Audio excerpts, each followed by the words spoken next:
somewhere beyond the sea.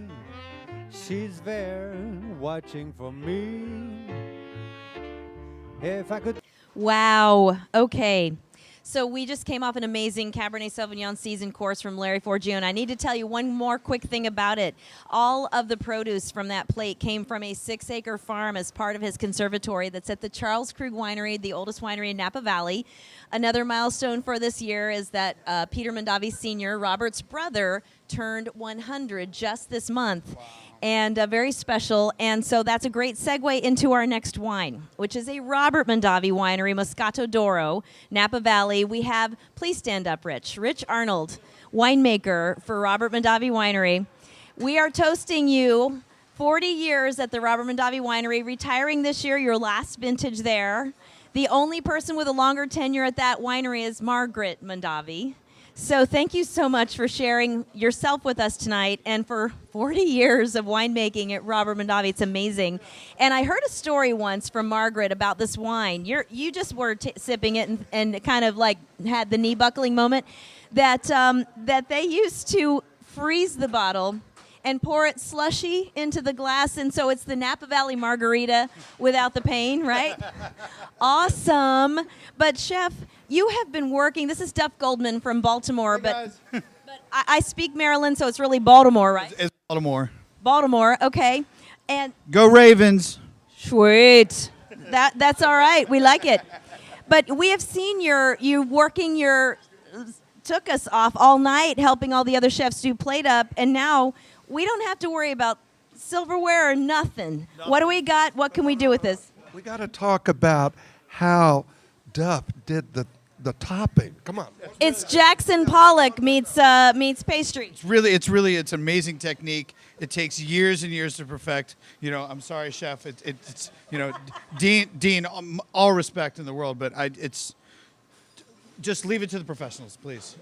I can only understand what you're talking about, Duff. I really can. So we have panna cotta stratificato. What? Wow, you said that like Giada. Woo, all right. Oh, thanks. I say panna cotta stratificato. Oh, all right. I said I speak Baltimore, but I don't. Because I'm from Baltimore, because I say stratificato. Stratificato. Awesome. All right. So what do we got? Okay. This is actually, so I want to do a panna cotta, but what I wanted to do was show everybody, this is basically like my Thanksgiving journey, right? And it's actually kind of cool. So I grew up in a little town on Cape Cod called Sandwich. And I know, funnily enough, Sandwich. And in Sandwich, when you're driving around pretty much anywhere in New England, you'll see little pineapples on people's, on the door. It's a sign of welcome. And what it was when people came and they were visiting, you would give them a pineapple, and that was like a welcome to my house. Here's some pineapple, because it was a very rare and special thing. Well, the other rare and special thing was bananas. So, pineapples and bananas. So the bottom layer is a banana panna cotta, or a banana cotta. Okay. So we steeped the bananas in the cream, made the panna cotta with that.